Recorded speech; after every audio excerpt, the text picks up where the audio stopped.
Some say that fate whispers before it shouts, but on that sultry Manhattan evening when lightning split the sky like a lover's promise, destiny came crashing down with all the subtlety of thunder.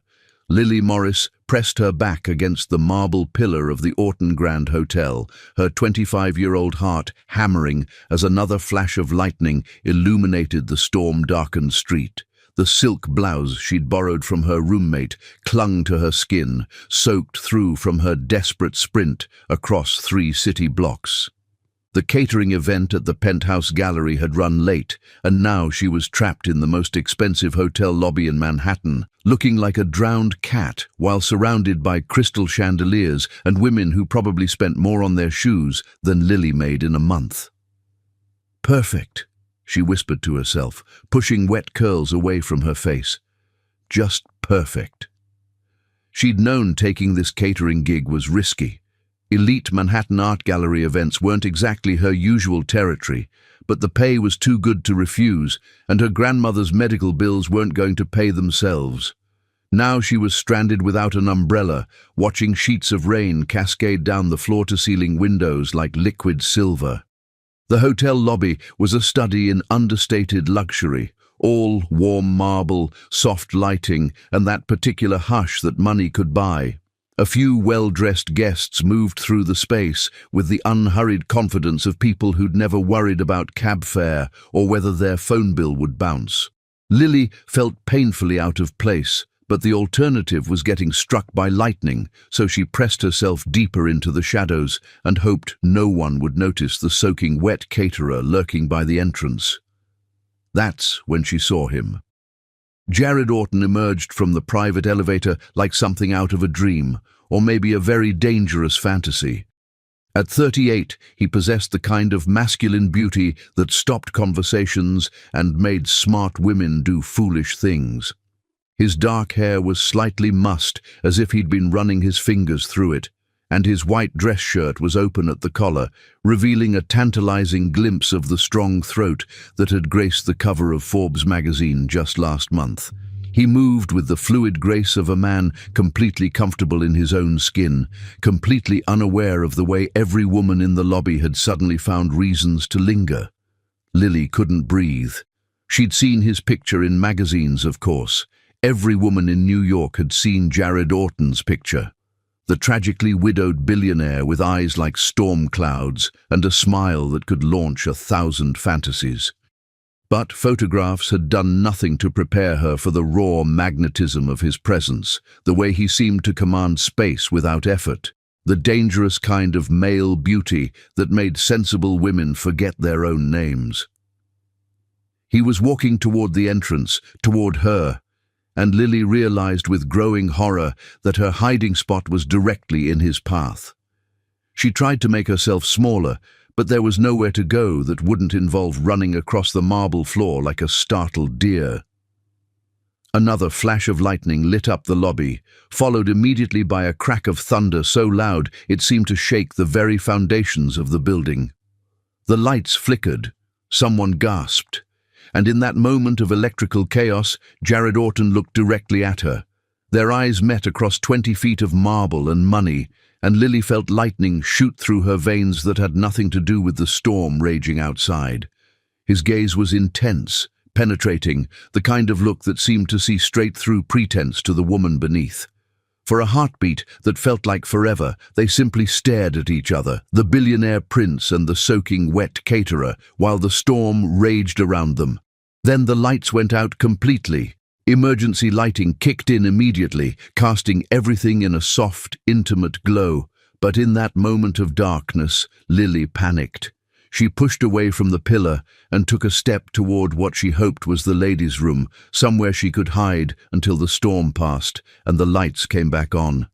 But the marble floor was slick from the rain she'd tracked in, and her borrowed heels, already precarious, betrayed her completely. She felt herself falling, a slow-motion tumble that was going to end with her sprawled across the marble floor of Manhattan's most exclusive hotel lobby.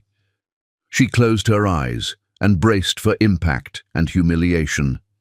Instead, she found herself caught against a chest that felt like warm steel, surrounded by arms that were strong enough to stop her fall and gentle enough to make her feel safe. The scent that enveloped her was purely masculine, sandalwood and something crisp and clean that made her want to press closer and breathe him in. "Easy there," said a voice like aged whiskey, warm and smooth, with just a hint of roughness that made her stomach flutter. "I've got you." Lily opened her eyes and found herself staring into a face that was even more devastating up close. Jared Orton's storm-grey eyes were looking down at her with an expression of concern mixed with something else, something heated and intense that made her skin tingle. His features were sharp and aristocratic, but there was warmth in them too, a hint of vulnerability that the magazines never captured. "Are you hurt?" he asked, and she realized she was still pressed against his chest, his arms still around her, neither of them making any move to step away. Lily started to say she was fine, but the word caught in her throat.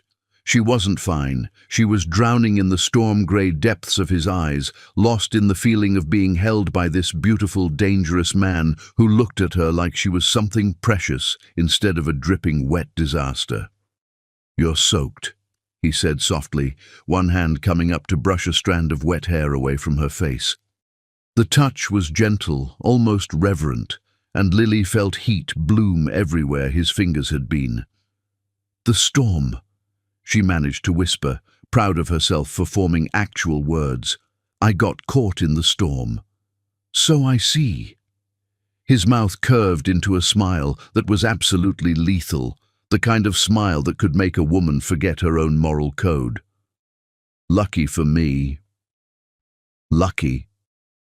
The word came out breathier than she'd intended, but she couldn't seem to control her voice any more than she could control her racing heart. "If there hadn't been a storm," he said, his thumb tracing along her cheekbone in a caress so soft she might have imagined it, "you wouldn't have run into my lobby, and I wouldn't have had the chance to catch you." The lights flickered back on, but neither of them moved. They stood frozen in that moment, surrounded by the soft murmur of other guests and the distant rumble of thunder, but it felt like they were the only two people in the world. Lily was achingly aware of everywhere their bodies touched, his arms around her waist, her hands pressed against his chest, the way she could feel the steady rhythm of his heartbeat through his shirt. "I should—" she started, but trailed off because she had no idea what she should do. What was the protocol for finding yourself in the arms of a billionaire who looked at you like you were the answer to prayers you hadn't known he was saying? "Should what?" he asked, and there was something almost vulnerable in the question, as if her answer mattered more than it should. "I should get out of your way," she said, though every cell in her body was screaming at her to stay exactly where she was. "I'm just waiting for the storm to pass." "Are you—" His eyes searched her face with an intensity that made her feel exposed in the most delicious way. "Just waiting for the storm to pass?" There was something in his voice, something that suggested he wasn't just talking about the weather. Lily felt heat pool low in her belly, a wanting so sharp it took her breath away. This was insane. She didn't even know this man, had never experienced attraction this immediate and overwhelming, but looking into his eyes, feeling the solid warmth of him against her, she couldn't bring herself to care about sanity. "What else would I be waiting for?" she whispered. "Me," he said simply, and the single word hit her like lightning.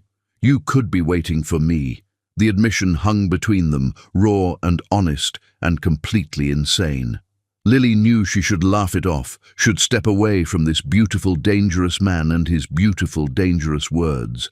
But instead, she found herself leaning closer, drawn by something stronger than common sense. "I don't even know your name," she breathed. "Jared," he said, his voice rough with something that sounded like need. "Jared Orton, and you're the most beautiful woman I've ever seen in my life."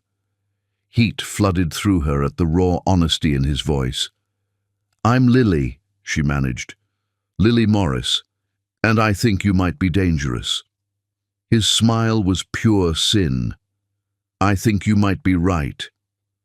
The storm outside was beginning to quiet, but inside the hotel lobby, inside the circle of Jared's arms, Lily felt like she was standing in the eye of a hurricane.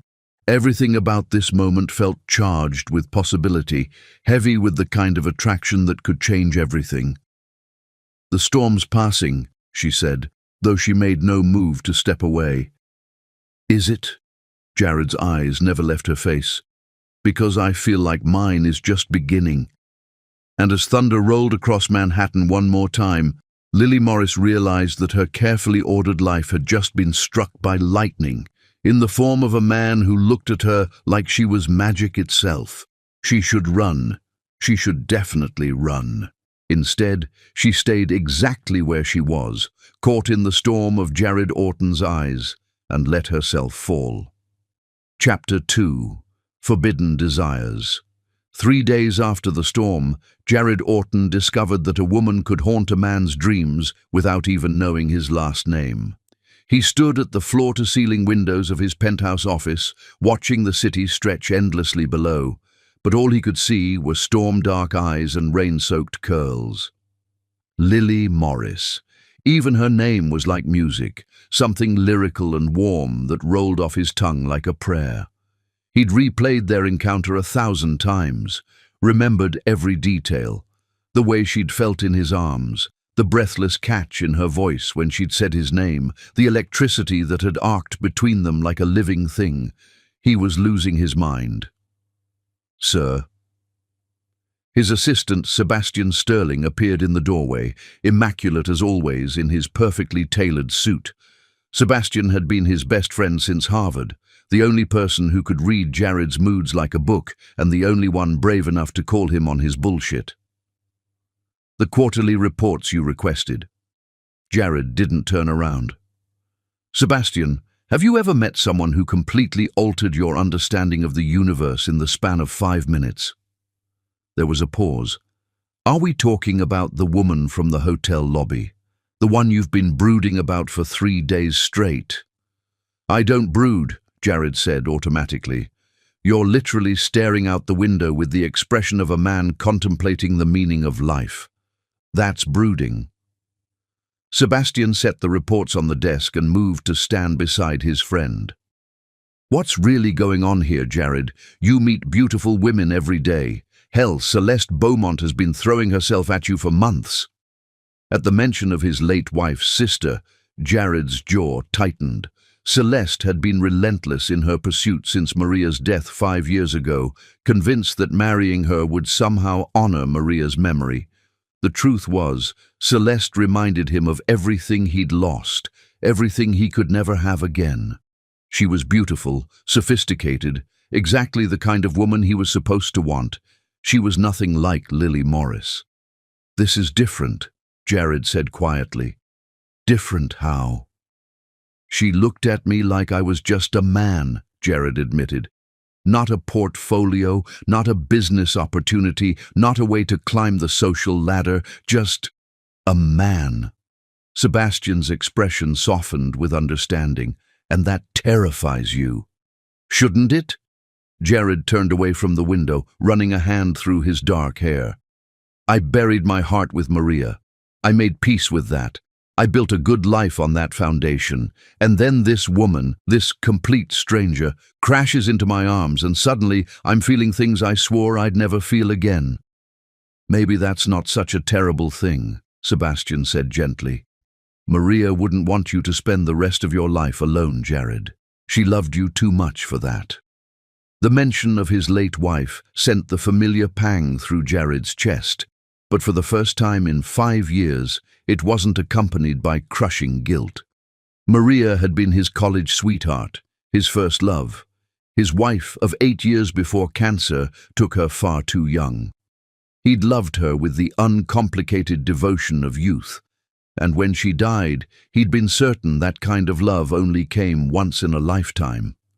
But what he'd felt in the hotel lobby, holding Lily Morris in his arms, had been something entirely different. Not the comfortable love of long companionship, but something wild and electric and completely consuming. "I don't even know anything about her," Jared said, though even as he spoke the words, he knew they were a lie. He'd hired the best private investigator in the city the morning after their encounter, had her full background report sitting in his desk drawer. Lily Morris, 25, born in Savannah, Georgia. Moved to New York 3 years ago with her grandmother after her parents died in a car accident.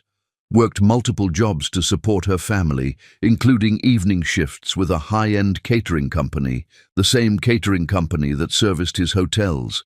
"So find out about her," Sebastian said pragmatically.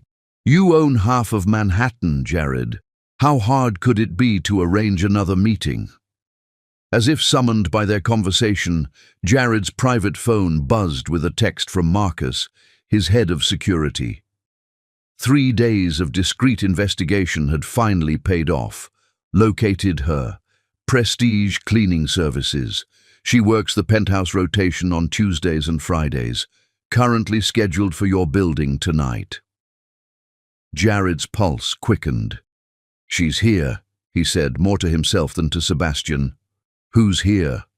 But Jared was already moving, striding out of his office with the single-minded determination that had built his empire. He'd spent 3 days having the best investigators in the city track down every detail about the mysterious woman from the storm. Not for any nefarious purpose, but because he couldn't get her out of his head, couldn't stop thinking about the way she'd felt in his arms, the way she'd looked at him like he was just a man instead of a bank account. Now he knew. Lily Morris, 25, worked multiple jobs, including evening shifts with Prestige Cleaning Services, the same company that maintained his hotels and residential properties. It wasn't stalking, he told himself, as he took the stairs instead of the elevator. It was strategic planning. He stood outside his own door for a full minute, hand on the keypad, heart hammering like a teenager about to ask someone to prom. This was insane. He was Jared Orton. He commanded boardrooms, negotiated billion-dollar deals, had been featured on the cover of Fortune magazine as one of the most powerful men under 40. He did not get nervous about talking to women, but as he pressed his palm to the scanner and heard the lock disengage, he realized he wasn't about to talk to just any woman. He was about to see Lily Morris again, and that changed everything. He found her in his kitchen, and the sight of her stopped him cold. She was on her hands and knees, cleaning the marble floor with meticulous care, completely absorbed in her work. She'd pulled her dark curls back into a ponytail, revealing the elegant line of her neck, and she was humming something soft and sweet under her breath. She wore simple black pants and a white polo shirt, the cleaning company's uniform, but somehow she made the practical clothes look graceful, feminine. Jared watched her for a long moment, drinking in the sight of her in his space, his sanctuary. His penthouse was a study in masculine minimalism, all clean lines and expensive materials, carefully curated to impress but never to welcome. But seeing Lily there, moving through his kitchen with unconscious grace, he realized that for the first time in 5 years, his home felt alive. "You're very thorough," he said softly. Lily's head snapped up, and when she saw him standing in the doorway, her eyes went wide with shock and something that looked like panic. She scrambled to her feet, smoothing down her ponytail and backing toward the sink as if she needed the support.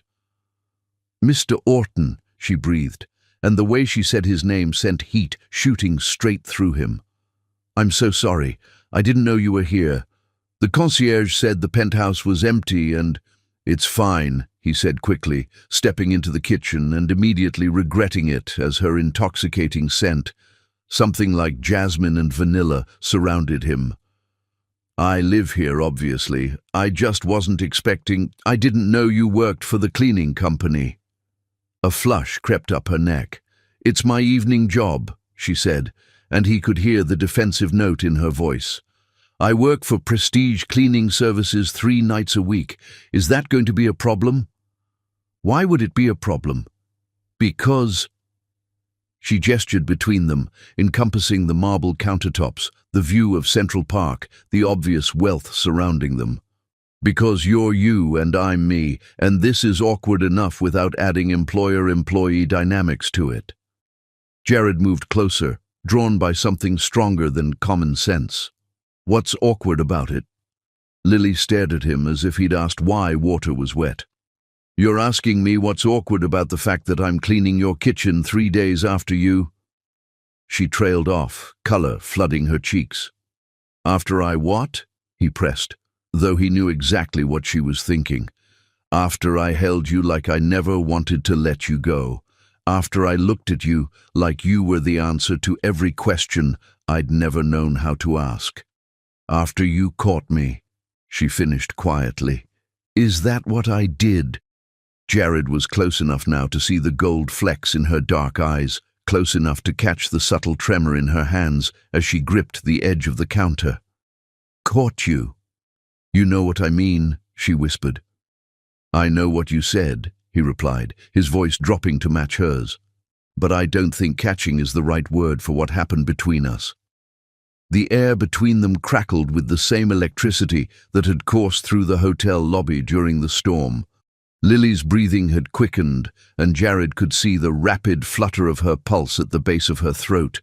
He wanted to press his lips there, wanted to taste her skin and feel the evidence of how he affected her. I should go, she said, but she didn't move away from the counter, didn't break eye contact. Should you? He asked, echoing her words from the hotel. Or should you stay and let me cook dinner for you? Her eyes widened. You cook. I do a lot of things that might surprise you, he said, moving to the refrigerator and pulling it open. Are you allergic to anything? Mr. Orton, Jared, he corrected, and that wasn't really an answer to my question. Lily stared at him as if he'd lost his mind. Maybe he had. Billionaires didn't cook dinner for their cleaning staff. They didn't invite virtual strangers into their private sanctuaries. They certainly didn't stand in their kitchens, fighting the overwhelming urge to back a woman against the marble counter and kiss her until neither of them could think straight. But Jared had stopped caring about what billionaires did or didn't do the moment Lily Morris had fallen into his arms. Why? She asked finally. Why what? Why do you want to cook for me? You don't know anything about me. I know enough, he said, pulling vegetables from the refrigerator with movements that spoke of genuine familiarity with his kitchen. I know you work multiple jobs to support your family. I know you're proud and independent, and that you have the most beautiful eyes I've ever seen. I know that when I held you during the storm, it felt like coming home for the first time in 5 years. The raw honesty in his voice made Lily's breath catch. Jared. I know that I haven't been able to stop thinking about you for 3 days, he continued, his hands stilling on the vegetables as he looked at her with an intensity that made her knees weak. I know that seeing you here in my kitchen makes this place feel like a home instead of just somewhere I sleep. And I know that if you leave right now, I'm going to spend another 3 days wondering what might have happened if you'd stayed. The silence stretched between them, heavy with possibility and want and the kind of dangerous attraction that could change everything. Lily knew she should leave, should grab her cleaning supplies and walk out of this kitchen and never look back. Jared Orton was a complication she couldn't afford, a fantasy that could only end in heartbreak. But when she looked into his storm-grey eyes, when she saw the vulnerability beneath the confidence, when she remembered how it had felt to be held by him like she was something precious, she found herself nodding. Okay, she whispered. Dinner. His smile was brilliant, transforming his handsome face into something almost boyish with relief and joy. Okay, he echoed. Dinner. And as Jared Orton began to cook for her with movements that spoke of a man who found solace in creating something beautiful, Lily Morris realized she was about to cross a line she could never uncross. But looking at him, watching the way the evening light caught in his dark hair, feeling the way her heart raced just from being in the same room with him. She couldn't bring herself to care about lines or consequences or all the reasons this was impossible. All she cared about was the way he looked at her, like she was magic itself. Chapter 3. Hearts Under Fire. The way a man cooked, Lily discovered, could be more seductive than the most expensive cologne or the smoothest pickup line ever whispered.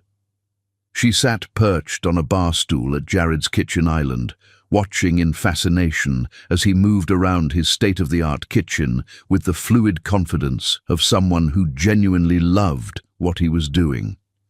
He'd rolled up the sleeves of his white dress shirt, revealing strong forearms that flexed as he chopped vegetables with professional precision. His dark hair had fallen forward slightly, and every few minutes he'd push it back with the back of his hand in a gesture so unconsciously sexy that Lily had to grip her wineglass to keep from reaching out to touch him. "You're staring," he said without looking up from the risotto he was stirring, but she could hear the smile in his voice. "I'm observing," she corrected, taking a sip of the wine he'd poured for her, something French and expensive that probably cost more than her rent. "I've never seen anyone cook like that." "Like what?" "Like you actually know what you're doing," she laughed softly. "Most men I know think cooking means heating up leftover pizza." Jared glanced at her, his grey eyes warm with amusement. "Most men you know clearly lack imagination." "And you don't?" "Not when it comes to things that matter," he said, his voice dropping to a tone that made heat pool low in her belly. "Cooking is about creation, about taking simple ingredients and transforming them into something beautiful. It's intimate." The way he said the word intimate made Lily's breath catch. Everything about this evening felt surreal, sitting in a penthouse that belonged in a magazine, watching a billionaire cook dinner for her while the lights of Manhattan twinkled beyond the floor-to-ceiling windows. But more than that, it was the way Jared looked at her, like she was the most fascinating person he'd ever encountered, that made her feel like she was living in someone else's life. "Where did you learn to cook?" she asked, needing to focus on something other than the way his hands moved as he worked. "My grandmother," he said, adding cream to the risotto with movements that spoke of long practice. "She raised me after my parents died in a plane crash when I was 12. Nonna was Italian, came here with nothing but her recipes and her determination to make a better life. She taught me that food is love made tangible." The unexpected vulnerability in his voice made Lily's heart squeeze. "She sounds wonderful." She was. His expression softened with memory. "She used to say that a man who could cook would never be alone, because there would always be someone willing to sit at his table. I think she was trying to prepare me for life, but mostly she just wanted to make sure I could take care of myself." Smart woman. The smartest. He looked at her then, really looked at her, and Lily felt that familiar electric current arc between them.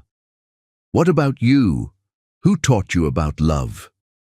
The question caught her off guard, partly because of how naturally he'd connected food and love, and partly because she couldn't remember the last time someone had asked her something so personal. "My grandmother too, actually. After my parents died, she took me and my brother in without a second thought. Granny Esperanza. She raised us on sweet tea and stories about how love is supposed to feel like coming home to yourself." "And does it?" Jared asked quietly. "Feel like coming home?" Lily met his gaze across the kitchen island, and for a moment the air between them was so charged she could almost taste the tension. "I wouldn't know," she admitted. "I've never been in love."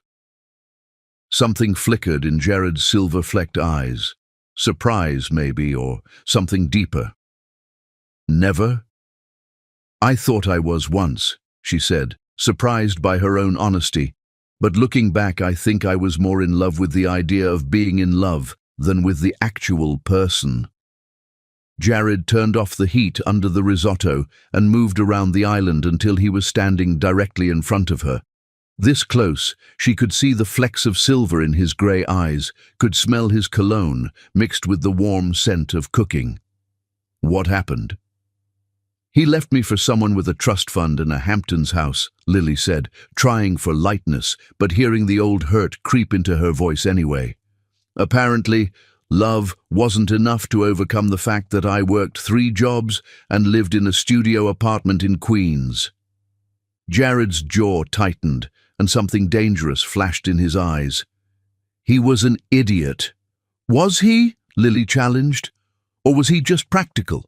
Love doesn't pay the bills, Jared. It doesn't cover medical expenses or keep the lights on. Sometimes being practical is the smart choice. Is that what you think? He moved closer, close enough that she had to tilt her head back to maintain eye contact. That love should be practical. I think love is a luxury some people can't afford, she whispered. But even as she said the words, she could feel herself drowning in the storm-grey depths of his eyes. What if you're wrong? His hand came up to cup her face, his thumb tracing the line of her cheekbone with devastating gentleness. What if love isn't a luxury but a necessity? What if it's the thing that makes all the practical stuff worth doing? Lily's heart was hammering so hard she was sure he could hear it. Jared, I know this is crazy, he said, his voice rough with something that sounded like desperation. I know we barely know each other, and I know you have every reason to think I'm just another rich man who's used to getting what he wants, but I need you to know that what I'm feeling right now has nothing to do with money or power or any of the things that usually define my life. What does it have to do with? She breathed. You, he said simply. Just you. The way you look at me like I'm just a man. The way you make me feel like I'm waking up after years of sleepwalking. The way you fit in my arms like you were made to be there. His words were doing dangerous things to her resolve, making her want to believe in fairy tales and happy endings and all the things she'd learned not to trust. You don't know me, she protested weakly. Then tell me, he said, his thumb still tracing patterns on her skin that were setting her on fire. Tell me who you are, what you want, what makes you laugh, what keeps you up at night. I want to know everything, Lily. I want to know you. The raw honesty in his voice broke something open inside her chest. When was the last time someone had wanted to truly know her, not just what she could do for them or how she could make their life easier? When was the last time someone had looked at her like she was worth discovering?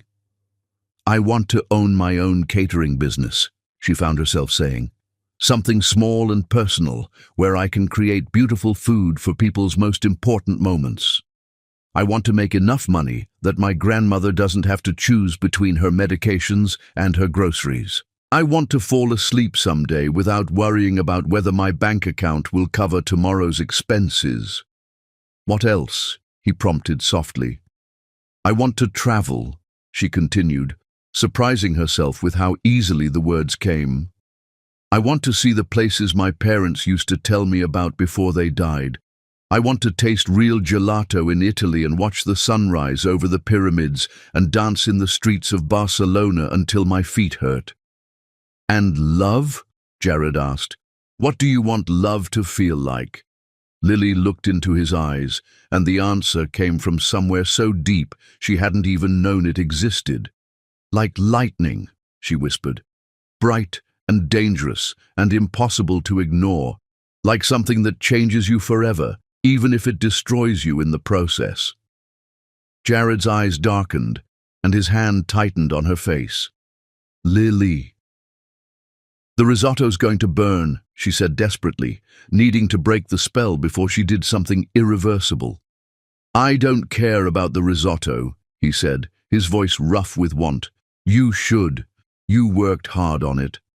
I can make more risotto, he said, stepping even closer until she could feel the heat radiating from his body. I can't recreate this moment. He was right, and they both knew it. There was something happening between them that felt bigger than logic, stronger than all the reasons it shouldn't work. Lily could feel herself teetering on the edge of something that would change everything, and for the first time in her life she wanted to fall. "This is insane," she breathed. "Completely," he agreed, but he didn't step back. "You're a billionaire. I clean offices for a living. You're the most beautiful woman I've ever seen, and I'm just a man who's been alone for too long." "Jared!" His name came out like a prayer, and she saw something flare in his eyes at the sound. "Say it again," he commanded softly. "What? My name. Say my name like that again." "Jared," she whispered, and this time she did it deliberately, putting all her growing feelings into the single word. He groaned, a sound of pure male need that sent heat shooting through every nerve ending. "Do you have any idea what you do to me?" Before she could answer, his phone rang, the sharp sound cutting through the charged atmosphere like a blade. Jared ignored it, but it rang again and again, until finally he stepped back with a curse. "I'm sorry," he said, pulling his phone from his pocket and glancing at the screen. His expression darkened. "I have to take this."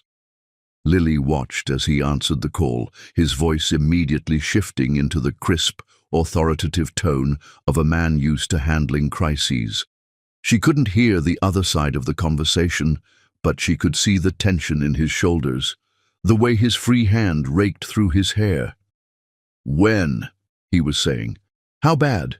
"No, don't call the police yet. I'll handle it." He hung up and turned back to her, and Lily could see the exact moment when the billionaire mask slipped back into place, when the man who'd been cooking dinner for her and asking about her dreams transformed back into Jared Orton, hotel magnate and master of the universe. "I'm sorry," he said, and she could hear the genuine regret in his voice. "There's a situation at one of my hotels. I have to go." "Of course," Lily said, sliding off the bar stool and immediately missing the warmth of his proximity. "I should go anyway. This was probably a mistake." "No," Jared said sharply, catching her hand as she moved toward her cleaning supplies. "This wasn't a mistake, Lily. This was the first real thing I've felt in 5 years." The raw honesty in his voice made her chest tight. "Jared." "Have dinner with me," he said, his fingers tightening on hers. "A real dinner, not just something I cook in my kitchen while you're supposed to be working. Let me take you somewhere beautiful and spend an entire evening learning everything about you." Lily stared at him, seeing the vulnerability beneath the confidence, the man beneath the billionaire. Every rational part of her knew she should say no, should walk away from this beautiful, dangerous man before she fell so hard she couldn't find her way back up. But looking into his storm-grey eyes, feeling the way her heart raced just from his touch, she realized it was already too late for rational thinking. "Okay," she heard herself say. "One dinner." His smile was blinding. "One dinner," he agreed, but they both knew it was a lie. One dinner would never be enough for what was building between them. One dinner was just the beginning.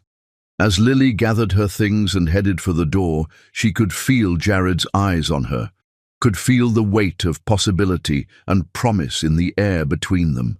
She was walking into something that could destroy her carefully ordered life, something that went against every lesson she'd learned about protecting her heart.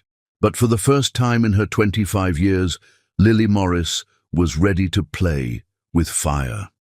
Chapter 4. The Point of No Return. Some moments arrive like whispered secrets, stealing into your life so softly you don't realize they're changing everything until you're already transformed. But the night Jared Orton took Lily Morris to dinner at Alessandro's, their moment announced itself like a symphony reaching crescendo. Lily stood before her tiny bathroom mirror, hands trembling slightly as she applied the lipstick Amara had pressed into her palm that morning. "You're going on a date with Jared Orton," her roommate had said, eyes wide with disbelief and excitement. The Jared Orton, Lily, honey, this is like Cinderella, but with better hair and actual chemistry.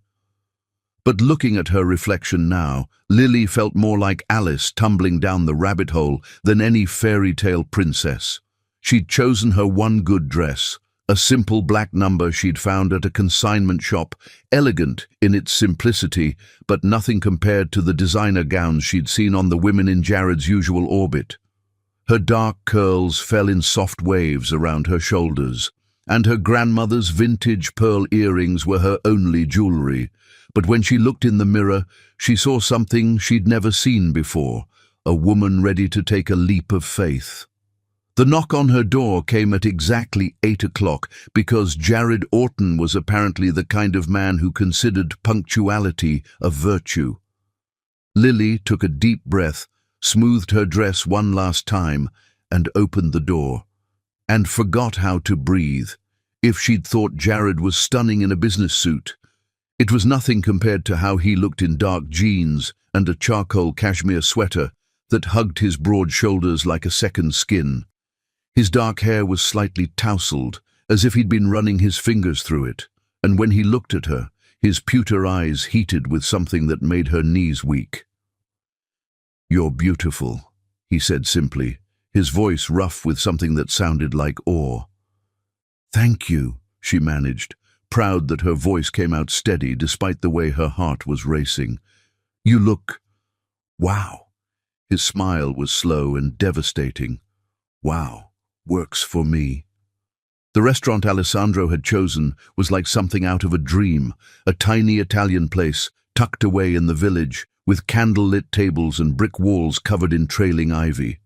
The owner, Alessandro Rivera, was a warm, silver-haired man who greeted Jared like family and looked at Lily with the kind of approval that made her feel instantly welcome. "Jared brings me his business associates," Alessandro said with a wink, as he led them to a secluded corner table. "But he has never brought me someone he looks at the way he looks at you, Bella." Lily felt heat flood her cheeks, but when she glanced at Jared, he wasn't denying it. If anything, he looked proud, like Alessandro had given him a compliment instead of calling out his obvious infatuation. "Alessandro has the best wine cellar in the city," Jared said as they settled into their seats, "and the most romantic atmosphere." "Is that what we're going for?" Lily asked, raising an eyebrow. "Romance? What would you call this?" he countered, his eyes never leaving her face. "Dangerous," she said honestly, and was rewarded with a laugh that was pure masculine appreciation. "I like dangerous," he said, reaching across the table to cover her hand with his, "especially when it comes with beautiful brown eyes and a smile that makes me forget my own name." The wine Alessandro brought was perfect. The conversation flowed like they'd known each other for years instead of days. And by the time their entrees arrived, Lily had forgotten about the differences in their bank accounts, their social status, all the reasons this shouldn't work. All she could focus on was the way Jared looked at her, like she was the most fascinating person in the world. The way he listened to her stories about growing up in Savannah like they were the most important things he'd ever heard. "Tell me about your wife," she said suddenly, surprising herself with the boldness of the question. Jared's hand stilled on his wineglass, and for a moment Lily thought she'd crossed a line. But then he nodded, his expression growing soft with memory. "Maria," he said quietly. "I met her in college. She was studying art history, wanted to work in museums. She was gentle, kind, the sort of person who made everyone around her feel loved." "You must have loved her very much," Lily said, and realized she meant it. There was no jealousy in her voice, just genuine compassion for the pain she could see in his eyes. "I did," he agreed, "but it was a different kind of love than what I'm feeling now." Lily's breath caught. "What do you mean?" "Loving Maria was like a warm fire," he said, his thumb tracing circles on the back of her hand. "Comfortable, steady, the kind of thing you could rely on to always be there.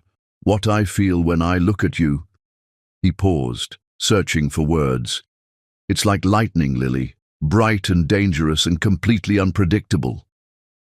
The echo of her own words from the night before hung between them, and Lily felt something shift in her chest, a door opening that she'd kept locked for years. "That scares you," she observed. "Terrifies me," he admitted. "Maria's death nearly destroyed me. I spent 5 years building walls around my heart, convincing myself that I was fine alone, and then you crashed into my life and made me realize that I haven't been living at all. I've just been existing." The raw honesty in his voice made her chest tight. "Jared, I know this is crazy," he said, leaning forward, his eyes intense. "I know we barely know each other, and I know I'm probably the worst possible choice for a woman who's been hurt by a wealthy man before. But I need you to know that when I look at you, I don't see someone I can buy or impress or add to my collection. I see the woman who's going to change my life." Lily stared at him across the candlelit table, seeing the vulnerability beneath the confidence, the man beneath the billionaire. "How can you be so sure?" "Because you already have," he said simply. 3 days ago I was sleepwalking through my life. Tonight I feel like I'm finally awake." The waiter came to clear their plates, but neither of them noticed. They were lost in each other, in the space between what was and what could be, in the electricity that crackled in the air around them like a living thing. "Would you like to see the terrace?" Jared asked finally, his voice rough with something that made heat pool low in her belly. Lily nodded, not trusting her voice. She followed him through the restaurant and up a narrow staircase to a rooftop garden that overlooked the twinkling lights of the city. Fairy lights were strung between the trees, and the air was warm with the promise of summer. It was the most romantic setting she'd ever seen, and when Jared turned to face her, the look in his eyes made her forget everything except the way her heart was racing. "Lily," he said, and her name on his lips sounded like a prayer. "Yes," she whispered. "I'm going to kiss you now," he said, his hands coming up to frame her face. "And I need you to know that once I do, there's no going back for me. You'll be in my blood, in my dreams, in every breath I take." "Jared," she breathed, but whatever she'd been about to say was lost as his lips covered hers. The kiss was everything she'd imagined, and nothing she could have prepared for. It started soft, almost reverent, but the moment she responded, the moment her lips parted under his and her hands fisted in his sweater, something ignited between them that felt like pure fire. His mouth moved over hers with a hunger that matched her own, and she could taste wine and want and the promise of everything she'd ever dreamed of but never dared to reach for. When his tongue swept against hers, she moaned into his mouth, and the sound seemed to drive him wild. "God, Lily," he groaned against her lips, backing her against the brick wall of the building. "Do you have any idea what you do to me?" "Show me," she whispered, and saw something fierce and possessive flare in his eyes.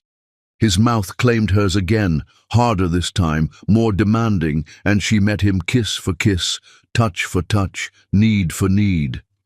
His hands were in her hair, on her face, tracing the curve of her waist, and everywhere he touched felt like fire. She could feel the hard length of him pressed against her, could feel how much he wanted her, and the knowledge that she could affect him this way was intoxicating. "We should go," he said roughly, but he made no move to step away. "Where?" she asked, though she already knew the answer. "My place," he said, his eyes searching her face. "But only if you want to, Lily.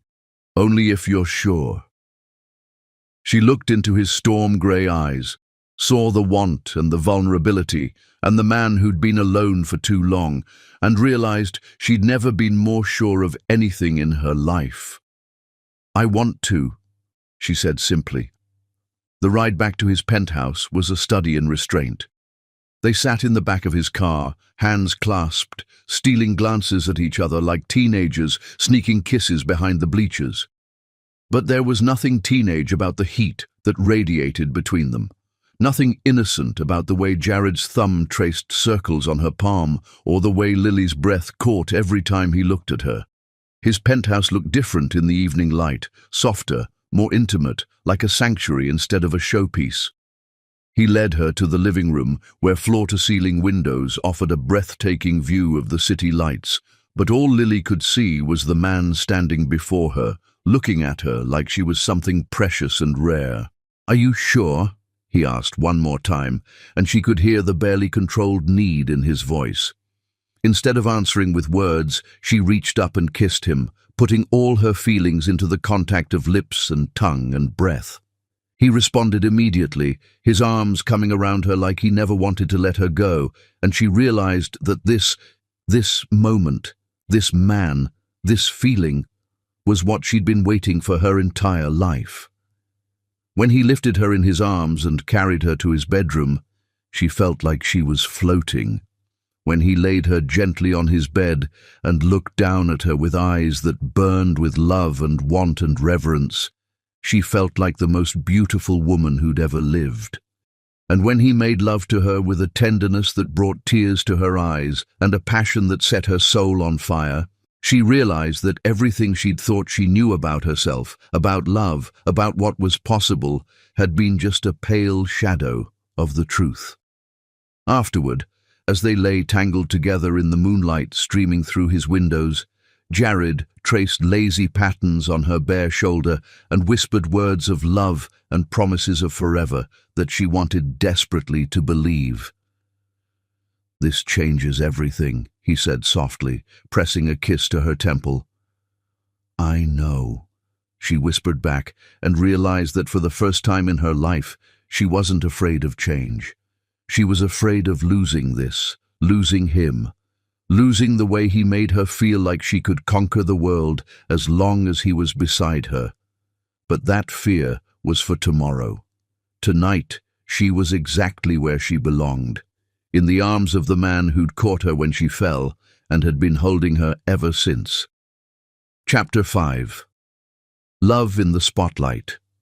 Love, Lily discovered, had a way of making even the most impossible dreams feel like destiny, until the moment the outside world decided to remind you exactly why some dreams were meant to stay impossible.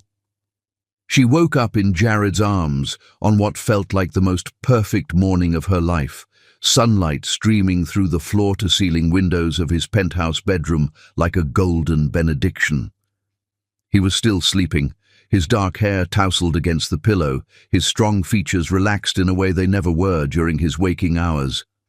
In sleep, he looked younger, less like the formidable billionaire who commanded boardrooms and more like the man who'd held her tenderly through the night, whispering promises against her skin that made her believe in forever. "You're staring," he murmured without opening his eyes, a smile playing at the corners of his mouth. "I'm admiring," she corrected, tracing lazy patterns on his chest. "There's a difference." He hummed, his arms tightening around her. "And what exactly are you admiring?" "The way you look when you're not trying to intimidate half of Manhattan," she said, pressing a soft kiss to his collarbone. "The way you sleep, like you trust the world not to hurt you while you're vulnerable." His eyes opened then, slate blue and intense as they focused on her face. "I trust you not to hurt me," he said quietly. "That's different." The simple honesty in his voice made her chest tight with emotion. 3 days.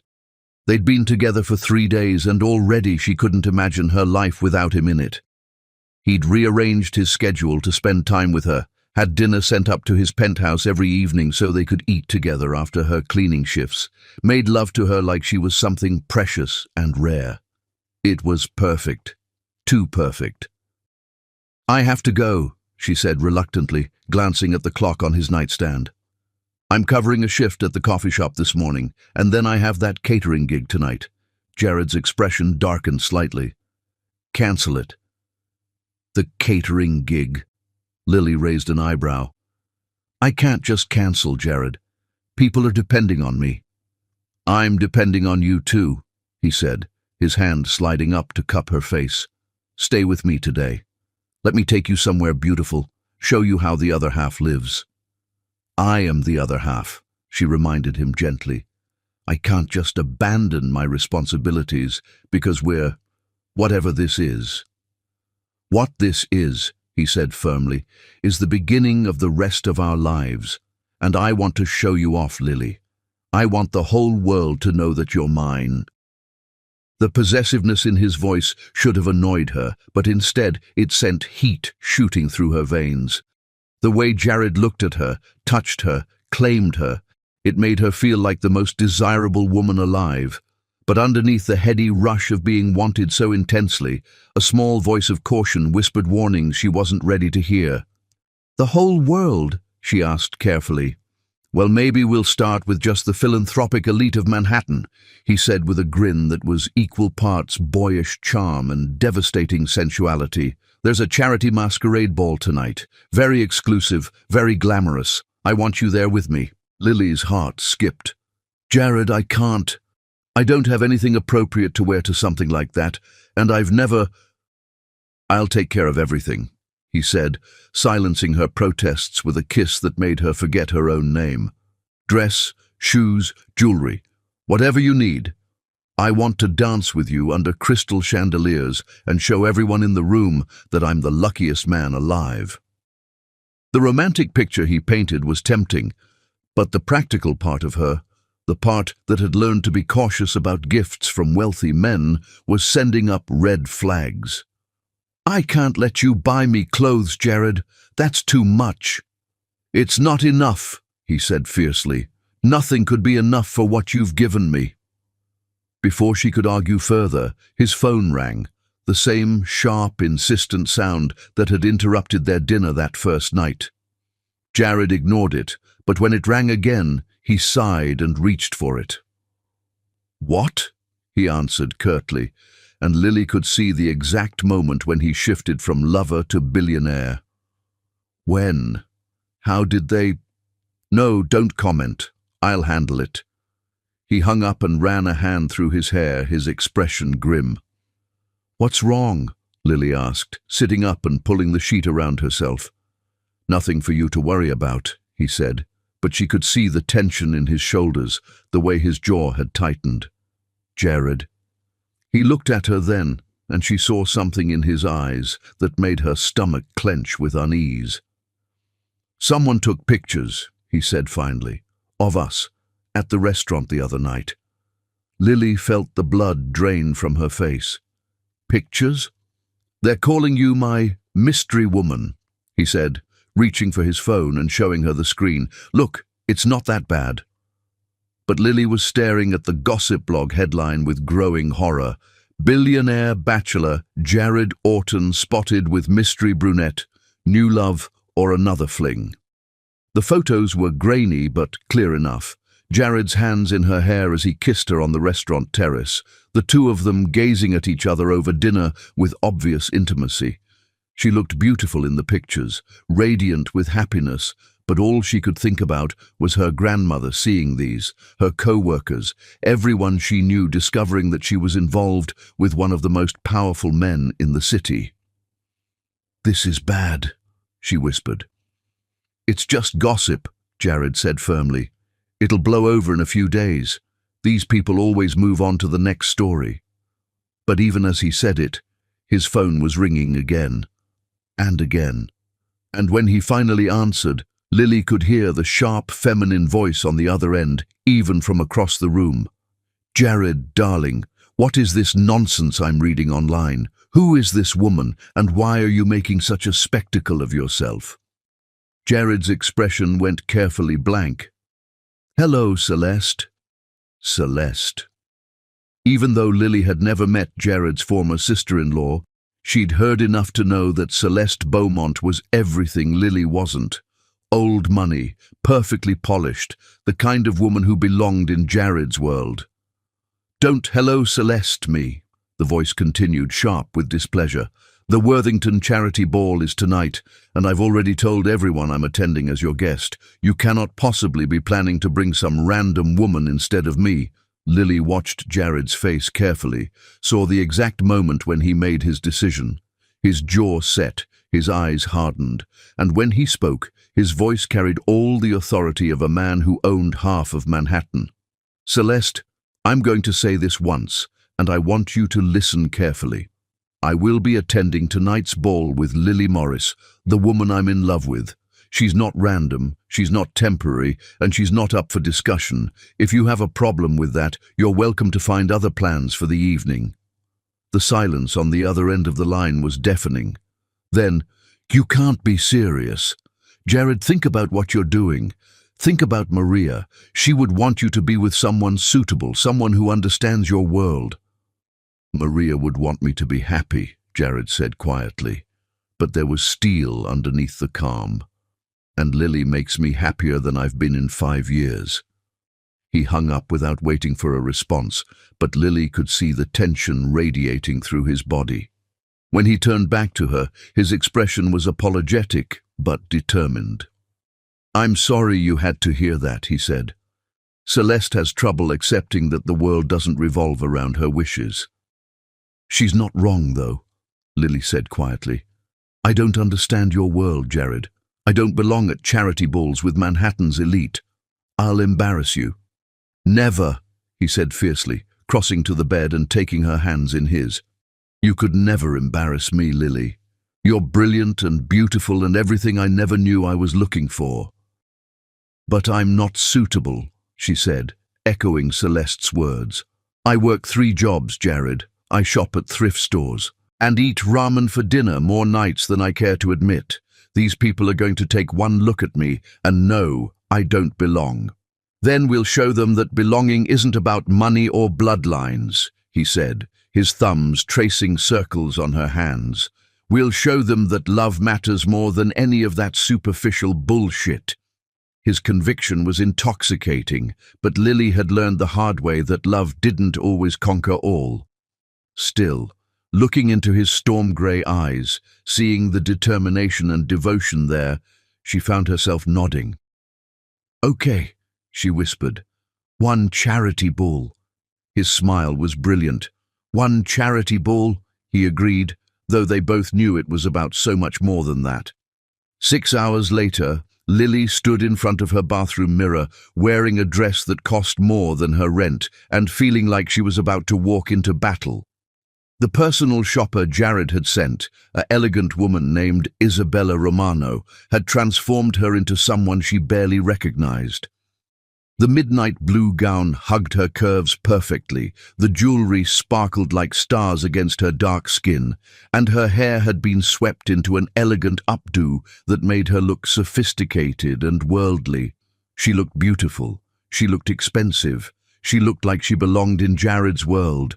But underneath all the silk and diamonds, she was still just Lily Morris from Savannah, and she had a sinking feeling that everyone at the ball would see right through the designer facade. "You look incredible," Amara breathed from the doorway, "like a princess. No, like a queen." "I look like I'm playing dress-up," Lily said, adjusting the diamond necklace that probably cost more than her car. "You look like a woman in love," Amara corrected gently, "and there's nothing more beautiful than that." The limousine, because of course Jared had sent a limousine, arrived precisely on time, and when Lily stepped inside, she found him waiting for her in a tuxedo that made her forget how to breathe. He looked like he'd stepped off the cover of a magazine, all sharp lines and masculine elegance, but when he saw her, his expression went soft, with something that looked like worship. "You're stunning," he said simply, and the raw honesty in his voice made her believe it. The Worthington Charity Ball was being held at the Metropolitan Museum, and as their car pulled up to the red carpet entrance, Lily felt her stomach clench with nerves.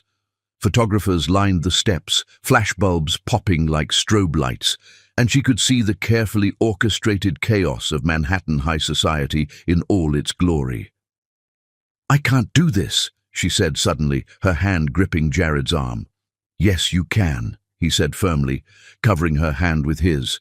"Just remember, you're not here as my charity case or my temporary distraction.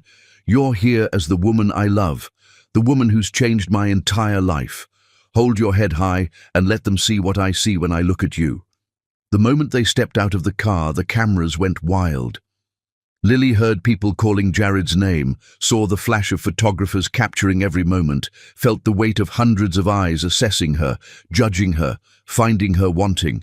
But Jared's hand was warm and steady on her back, and when she looked at him, he was looking at her like she was the only person in the world who mattered.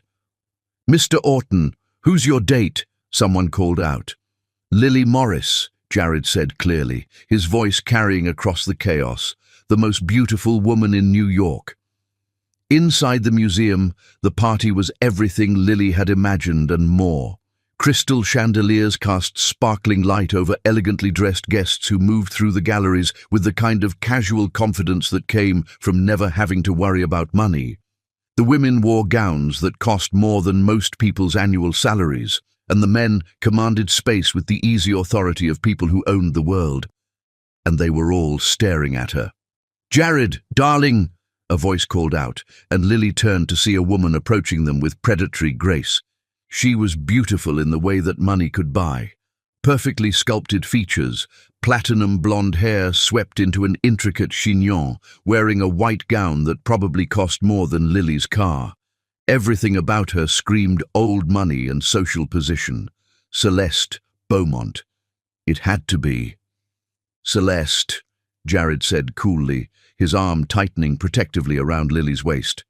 "And you must be the mysterious Lily," Celeste said, her smile sharp as a blade as she looked Lily up and down with obvious assessment. "How charming. I love what you've done with yourself. Very pretty woman." The insult was delivered with such perfect society sweetness that for a moment Lily almost missed it. Almost.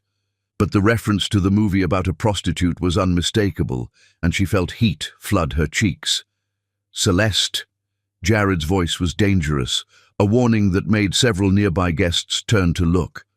"Oh, don't be so sensitive, darling," Celeste said with a laugh like breaking glass. "I'm sure Miss Morris knows exactly what she is. After all, she must be quite talented to have captured your attention so completely." The words hit Lily like physical blows, each one designed to make her feel small, cheap, out of place. And they were working.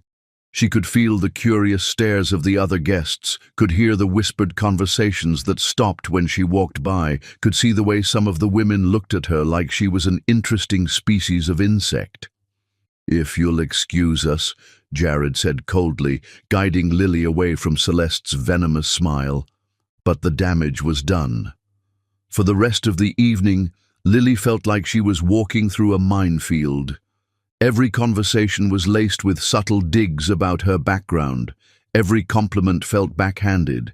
Every smile seemed to hide cruel judgment. When Jared introduced her to people, she could see them trying to place her, to figure out which family she belonged to, which social circle had produced her. And when they couldn't, she could see the exact moment when they wrote her off as irrelevant. "You're doing beautifully," Jared whispered in her ear as they swayed together on the dance floor. But Lily could see the tension in his jaw, the way his eyes kept tracking the room like he was expecting an attack. "No, I'm not," she said quietly. "I'm exactly what they think I am, a fish out of water who doesn't belong here." "You belong wherever I am," he said fiercely, spinning her in a move that drew appreciative murmurs from the watching crowd. But even as he said it, Lily could see Celeste watching them from across the room, her pale eyes calculating and cold. And she could see the photographers at the edge of the ballroom, capturing every moment for tomorrow's gossip pages. By the time they left the ball, Lily felt emotionally bruised and exhausted. The limousine ride back to Jared's penthouse was quiet, both of them lost in their own thoughts about the evening's events. "That wasn't so bad," Jared said finally, but his voice lacked conviction. "Wasn't it?" Lily looked at him, seeing the man she loved, but also seeing the vast gulf that separated their worlds. "Did you see the way they looked at me, Jared? The way they talked to me? I'm not stupid. I know what they think." "I don't care what they think," he said fiercely. "But I do," she admitted quietly. "And so do you, whether you want to admit it or not." They rode the rest of the way in silence, both of them knowing that something had shifted between them that night. The fairy tale was starting to show its cracks, and the real world was seeping in like water through a damaged hull. When they reached his penthouse, Jared's phone was buzzing with notifications, messages, emails, calls from reporters wanting statements. The gossip blogs were already posting pictures from the ball, and Lily could see the headlines forming. "Orton's mystery woman revealed" and "Billionaire's new toy." "This is just the beginning," she said quietly, looking at the screen. "It'll pass," Jared said, but even he didn't sound convinced anymore. As they stood in his living room, still dressed in their beautiful clothes, but feeling the weight of the world pressing down on them, Lily realized that loving Jared Orton was going to be the hardest thing she'd ever done. But looking at him, seeing the vulnerability beneath the confidence, feeling the way her heart raced just from being near him, she knew it would also be the most worthwhile. The question was whether their love would be strong enough to survive the storm that was coming. Chapter 6. Shattered Hearts. Love, Lily learned too late, could be destroyed by the very people who claimed to protect it. And sometimes the most devastating betrayal came wrapped in good intentions and delivered by the person you trusted most. The morning after the charity ball dawned grey and cold, matching the dread that had settled in Lily's chest like a stone. She woke alone in Jared's massive bed, the space beside her already cool, and knew before she even looked at her phone that their fairy tale was about to become a nightmare. The headlines were everywhere: Orton's gold digger exposed, and Billionaire's cleaning lady romance, and, most cruelly, from rags to riches, the Cinderella con. The photos from the ball made her look calculating and predatory, as if she'd somehow orchestrated their entire relationship for financial gain. But it was the quote attributed to an anonymous source close to the family that made her stomach clench with nausea. Jared's always been vulnerable to women who need rescuing. This girl is obviously using his guilt over Maria's death to manipulate him. It's tragic, really, Celeste. It had to be Celeste. Lily found Jared in his home office, still wearing his tuxedo shirt from the night before, staring at his computer screen with an expression of such fury that she almost turned around and left. But then he looked up and saw her, and his face immediately softened. "You're awake," he said, rising from his chair and moving toward her. "I was hoping you'd sleep in. This will all blow over, I promise." "Will it?" Lily held up her phone, showing him the headlines. "Because it looks like it's just getting started." Jared's jaw tightened as he read, and she could see the moment when the full scope of the media assault registered. "This is Celeste's doing," he said grimly. "She's turned you into a target because she can't accept that I've moved on." "Maybe she has a point," Lily said quietly. "What?" Jared's head snapped up, his storm-grey eyes fierce. "Don't you dare let her poison get into your head, Lily. She's just jealous and vindictive." "Is she?" Lily moved to the window, looking out at the city that suddenly felt hostile and unwelcoming. "Look at this objectively, Jared. A billionaire starts dating his cleaning lady after knowing her for less than a week. How does that look to the outside world?" "I don't care how it looks," he said, coming up behind her and wrapping his arms around her waist. "I care about how it feels, and this feels like the most real thing in my life." For a moment, Lily let herself melt into his embrace, let herself believe that love really could conquer all. But then his phone rang, sharp and insistent, and she felt him tense behind her. "Don't answer it," she said. "I have to," he replied, already reaching for the device. "It might be important." It was Sebastian, and even though Jared tried to keep his voice low, Lily could hear the urgency in his best friend's tone. Something about board meetings and investor concerns and damage control. The conversation lasted less than 5 minutes, but when Jared hung up, she could see the weight of the world settling on his shoulders. "What?" she asked, though she dreaded the answer. "The board is meeting this afternoon," he said, running a hand through his dark hair. "Some of the investors are concerned about the negative publicity. They think it reflects poorly on the company's image." "And what did you tell Sebastian?" "That my personal life is none of their business," Jared said firmly, but she could hear the uncertainty underneath the bravado. Over the next few hours, the situation only got worse. Photographers camped outside Jared's building and Lily's apartment. Her grandmother called, confused and frightened by reporters showing up at her door. Amara texted that she'd been approached by tabloid journalists offering money for stories about Lily's real background. By afternoon, Jared was fielding calls every few minutes from his lawyers, his publicist, his business partners, all urging damage control. And with each call, Lily could see him pulling further away from her and deeper into the world that demanded he choose between love and everything he'd built. "Maybe I should go home for a while," she said finally, as he hung up from yet another crisis management meeting. "Let things cool down." "No," Jared said immediately, reaching for her. "That's exactly what they want. If you disappear now, it'll look like you were using me and ran when things got complicated." "But what if I was?" The words slipped out before she could stop them, and she saw something flicker in his eyes that looked like doubt.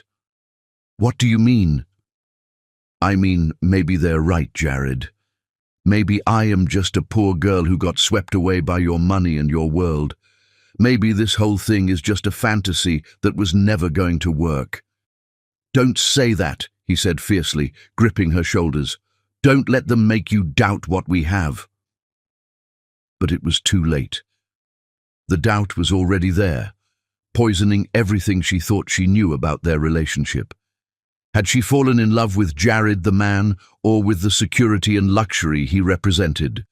Was she really any different from the gold diggers the media was painting her as? The final blow came that evening when Jared's phone rang and she saw Maria's parents' names on the screen. She watched his face as he answered, saw the way his expression went carefully blank as they spoke. The conversation was short, but when he hung up, she could see that something fundamental had changed. "What did they say?" she asked, though she wasn't sure she wanted to know. "They're concerned," he said carefully, "about Maria's memory being tarnished by association with scandal. They think it would be best if I took some time to reconsider my choices." "And what do you think?" Lily asked, her heart already breaking because she could see the answer in his eyes. "I think—" Jared stopped, ran his hands through his hair, paced to the window and back. "I think maybe everyone's right.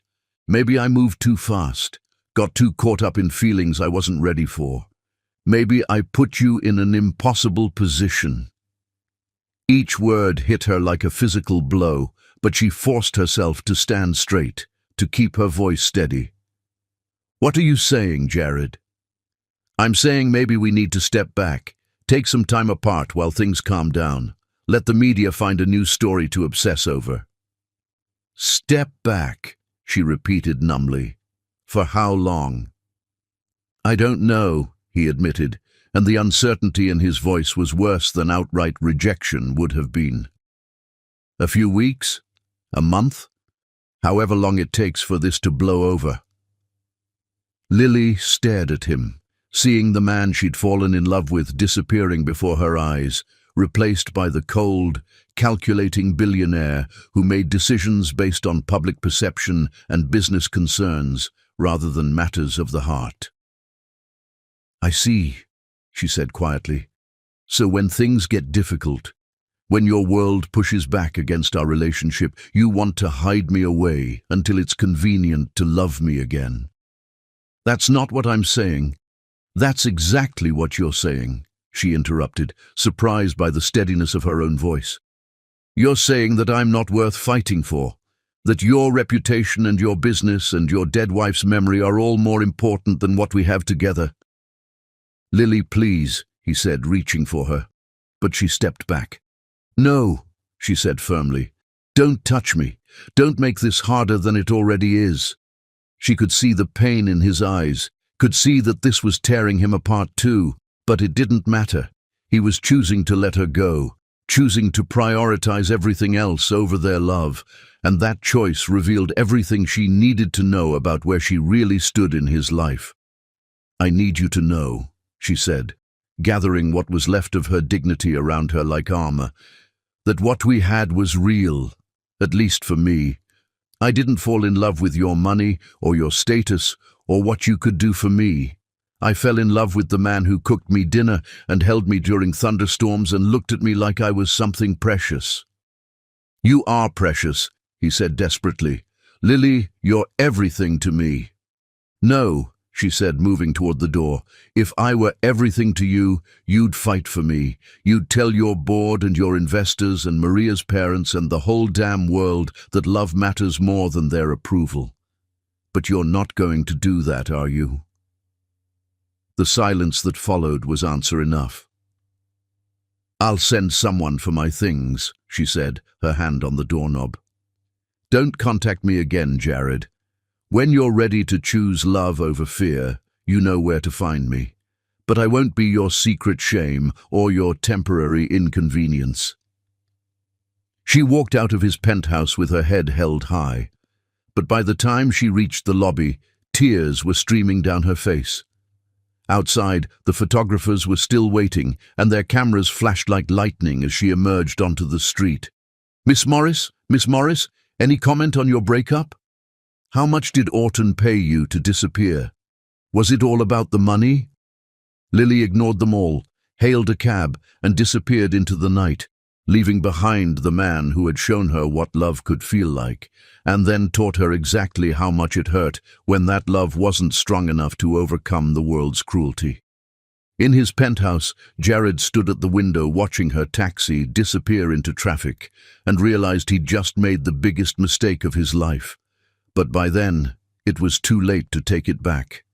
The woman who had brought light into his dark world was gone, and he had no one to blame but himself. Chapter 7. Hearts in Exile. Some wounds, Lily discovered, were too deep for time to heal. They just learned to bleed more quietly, a constant ache that colored every breath until you forgot what it felt like to live without pain. 4 months. 4 months since she'd walked out of Jared's penthouse and out of his life, and still she woke every morning with his name on her lips and his phantom touch burning her skin.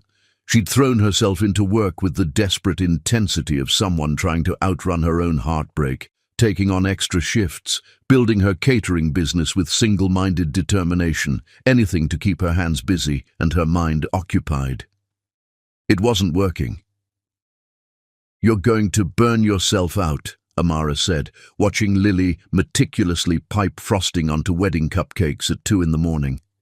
Their tiny apartment had been transformed into a makeshift bakery, every surface covered with mixing bowls and piping bags, and the detritus of a business born from desperation.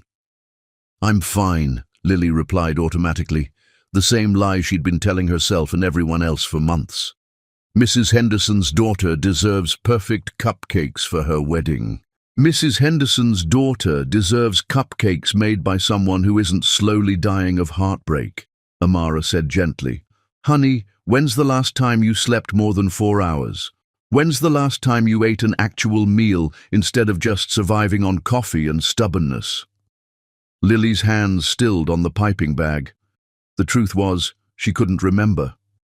Ever since leaving Jared, she'd been running on autopilot, going through the motions of living without actually being alive. Food had no taste. Sleep brought dreams that tormented her, and every morning felt like an uphill battle just to get out of bed. "I'm building something," she said finally. "The catering business is taking off. I'm booked solid for the next 2 months." "And that's wonderful," Amara said, sitting down across from her. "But success won't fill the hole in your heart, Lily, and you can't keep pretending that you're not dying inside." Lily set down the piping bag and finally looked at her best friend, really looked at her. Amara's dark eyes were full of concern and love and the kind of understanding that came from knowing someone's soul. They'd been friends since college, had weathered every storm together, and if anyone could see through Lily's carefully constructed facade, it was Amara. "What am I supposed to do?" Lily whispered, and for the first time in months, she let her true feelings show. "I'm in love with a man who chose everything else over me, who let me walk away because it was easier than fighting for what we had." "Have you considered that maybe he's suffering too?" Amara asked gently. "Good," Lily said, but there was no heat behind it, just exhaustion. "I hope he is. I hope he misses me every day and regrets letting me go." But even as she said it, she knew it wasn't true. She didn't want Jared to suffer. She wanted him to be happy, even if that happiness didn't include her. She wanted him to find peace, even if the knowledge that he could live without her was slowly killing her. "The gossip blogs say he's been a hermit," Amara said carefully. "No public appearances, no dates, no social events. Sebastian Sterling told Entertainment Tonight that Jared's been focusing on work and personal reflection." Lily's heart clenched at the mention of his name, but she forced herself to stay focused on the cupcakes. "That's not my problem anymore." "Isn't it?" Amara challenged. "You're both miserable, Lily. You're both in love with each other. Maybe it's time to stop being stubborn and—" "And what?" Lily snapped, her carefully controlled emotions finally breaking free. "Go crawling back to him? Beg him to love me enough to actually fight for me? I have some pride left, Amara. Not much, but some." Amara reached across the table and took her hands, stilling their trembling.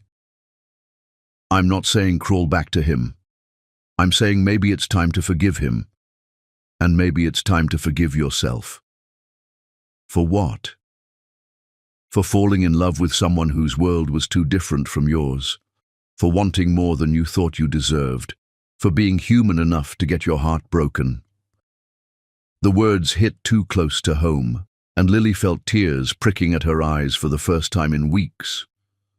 She'd been so angry for so long, angry at Jared, angry at his world, angry at herself for being naive enough to believe in fairy tales that she'd forgotten how to feel anything else. "I miss him," she admitted quietly, the words scraped raw from her throat. "I miss him so much I can barely breathe sometimes. I miss the way he looked at me, the way he held me, the way he made me feel like I was the most important person in the world." "Then maybe—" "But missing him doesn't change what happened," Lily continued, her voice growing stronger. "It doesn't change the fact that when push came to shove, he chose his reputation over our love. It doesn't change the fact that he was willing to throw away what we had the moment it became inconvenient." Across the city, in a penthouse that had become more mausoleum than home, Jared Orton was discovering that success meant nothing when you had no one to share it with. "You look terrible," Sebastian said bluntly, setting a cup of coffee on Jared's desk and taking in his best friend's appearance with obvious concern. Jared's usually impeccable grooming had given way to wrinkled shirts and shadowed cheeks, and his eyes held the hollow look of a man who'd forgotten how to sleep. "I feel worse than terrible," Jared replied, not bothering to look up from the business reports that had been sitting unread on his desk for hours. The quarterly numbers meant nothing when every achievement felt empty, when every success was just another reminder of what he'd thrown away. "The board meeting went well," Sebastian offered. "The investors are pleased with third-quarter projections. Wonderful for them." "Jared," Sebastian's voice carried the weight of decades of friendship. "This self-destruction has to stop. You can't keep punishing yourself like this." "Can't I?" Jared finally looked up, and Sebastian was shocked by the devastation he saw in his friend's expression. "I destroyed the most precious thing I've ever found, Sebastian. I had a woman who loved me for who I am, not what I own, and I threw her away like she was disposable. You were trying to protect her. I was protecting myself," Jared interrupted bitterly. I was so terrified of being vulnerable again, so afraid of risking my carefully controlled world, that I convinced myself I was being noble. But the truth is, I was just a coward, too scared to fight for love, too weak to choose her over everyone else's expectations. "So why don't you fight for her now?" Sebastian asked. "Go to her. Tell her you made a mistake. Tell her you love her." Jared laughed, but there was no humor in it. "And say what? Sorry I abandoned you when you needed me most, but I've realized I can't live without you. She deserves better than that, Sebastian. She deserves better than me." "Doesn't she deserve the choice?" The question hung in the air between them, and for a moment, Jared allowed himself to imagine what it would be like to see Lily again. To look into her beautiful dark eyes and tell her that not a day had passed without him thinking of her, without him regretting his choices, without him wishing he could go back and be the man she deserved from the beginning. But then he remembered the look on her face when she'd walked out of his apartment, hurt and disappointed and utterly done with him, and he knew that ship had sailed. "She made her choice when she left," he said quietly. "I have to respect that, even if it's killing you both." Jared didn't answer, because they both knew the truth. He was dying without her. Had been dying slowly for 4 months, going through the motions of living while feeling like a ghost of himself. But loving someone sometimes meant letting them go, even when it destroyed you in the process. That night, as Lily finally fell into an exhausted sleep surrounded by wedding cupcakes and dreams of what might have been, Jared stood at his penthouse window, looking out at the city lights and wondering if she was somewhere out there thinking of him too. Neither of them knew that fate was already conspiring to bring them back together, that circumstances beyond their control were about to test whether love really could conquer the pride and fear that had torn them apart. But they would find out soon enough, because some love stories are too powerful to end with goodbye, no matter how final that goodbye feels at the time. Chapter 8. Fate Intervenes. Sometimes the universe has to break your heart twice before it can put it back together, and sometimes the second breaking is what finally teaches you that love is worth fighting for, no matter the cost. The call came at 3:47 a.m. on a Tuesday, shattering Lily's restless sleep like glass. She fumbled for her phone, heart already racing with the premonition that only came with calls at ungodly hours. Someone was hurt. Someone was dying. Someone needed her right now. "Lily?" Marcus's voice was tight with fear and exhaustion. "It's Granny. She's in the hospital." The world tilted sideways. Lily sat up in bed, suddenly wide awake despite having fallen asleep less than 2 hours earlier. "What happened?" "Heart attack," Marcus said, and she could hear him struggling to hold himself together. She was gardening this afternoon, felt dizzy and short of breath. Mrs. Rodriguez found her collapsed on the porch around evening. The paramedics said she'd been down for maybe 20 minutes before they got her heart beating steady again. She's been in surgery for 8 hours now. Lily was already moving, throwing clothes into a bag with shaking hands. "What do the doctors say?" "They're not sure yet. The damage is extensive, and at her age—" Marcus's voice broke. "Lily, you need to come home. The surgeon says the next 48 hours will determine everything." "I'm on my way," she said, her voice steadier than her hands. "I'll catch the first flight to Savannah." "There's more," Marcus said quietly. "The surgery, it's expensive. Even with her Medicare, the cardiac surgeon is talking about procedures that could cost hundreds of thousands. The insurance company is already talking about what they won't cover." Lily's stomach dropped. She'd been sending money home every month, but her catering business was still new, still building. She had maybe 10,000 in savings, a drop in the bucket compared to what they were facing. "We'll figure it out," she said, though she had no idea how. "Family first. Always. We'll find a way." 6 hours later, she was on a plane to Savannah, her eyes red from tears and exhaustion, her phone buzzing with medical bills and insurance forms and the crushing weight of responsibility. Esperanza Morris had raised her and Marcus after their parents died, had given them love and stability and everything she had. Now it was Lily's turn to take care of her, no matter what it cost. The cardiac unit at Memorial University Medical Center was a symphony of beeping machines and hushed conversations, the kind of place where hope and despair walked hand in hand down sterile corridors. Lily found Marcus in the waiting room, looking older than his 28 years, his usually immaculate appearance rumpled from spending the night in a hospital chair. "How is she?" Lily asked, sinking into the chair beside him. "Stable, but critical," Marcus said, rubbing his eyes. "The surgeon says the next 48 hours are crucial. If she makes it through that, then we can start talking about long-term care. Can I see her? Family only, 2 at a time, 5 minutes every hour." Marcus managed a weak smile. "I've been telling them you're practically a doctor with all your medical knowledge from taking care of her." Lily squeezed his hand, drawing strength from his presence. They'd always been a team, she and Marcus, united in their determination to honor the woman who'd saved them both. Whatever it took, they'd find a way through this.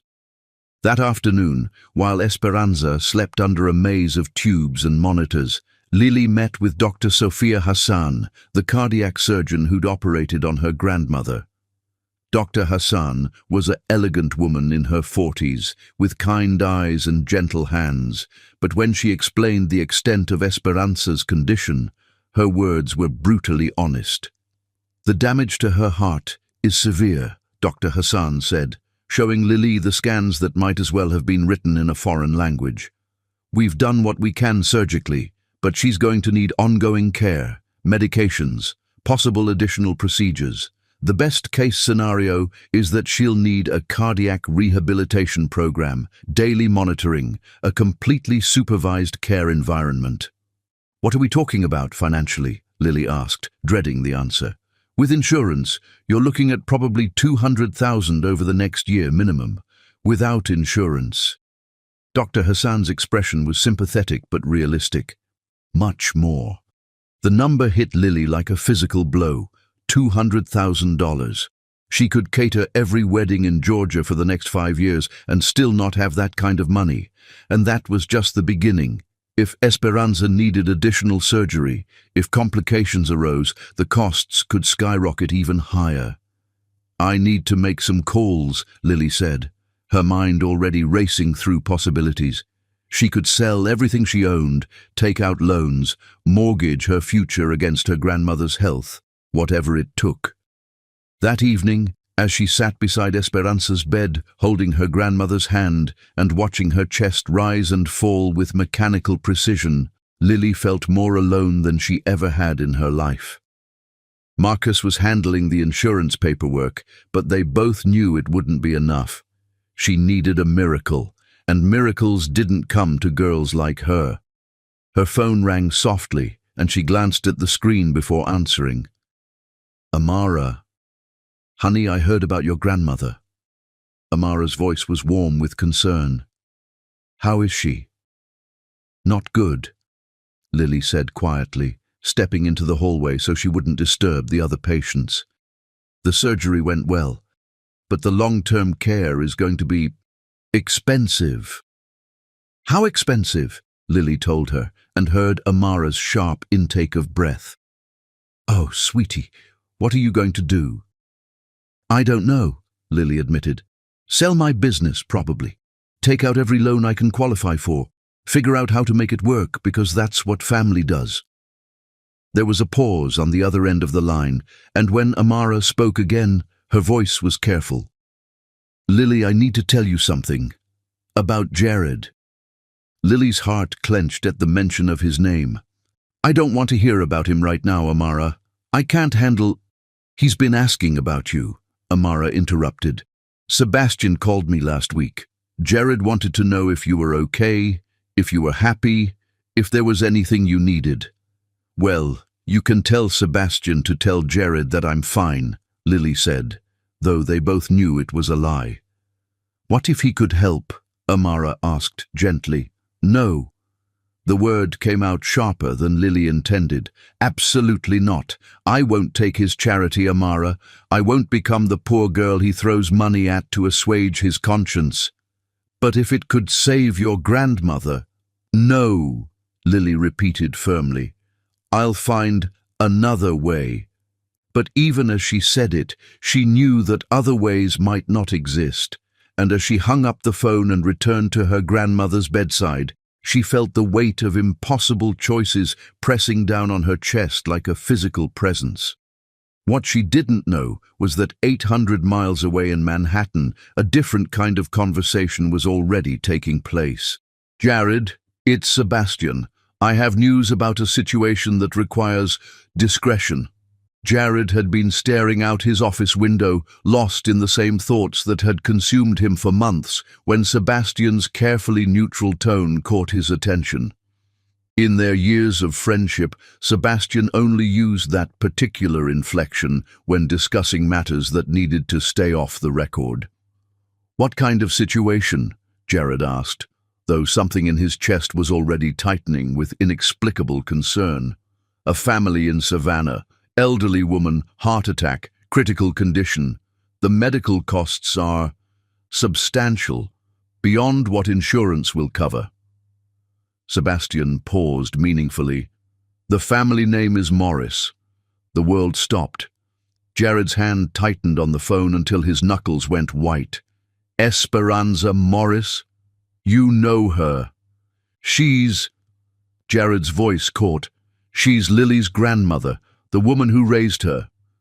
I see. Sebastian's tone remained carefully neutral, but Jared could hear the understanding beneath it. The family is facing impossible choices, the kind that destroy people. The words hit Jared like a lightning bolt. Esperanza Morris, the woman who'd raised Lily, who'd given her love and strength and everything good in her character.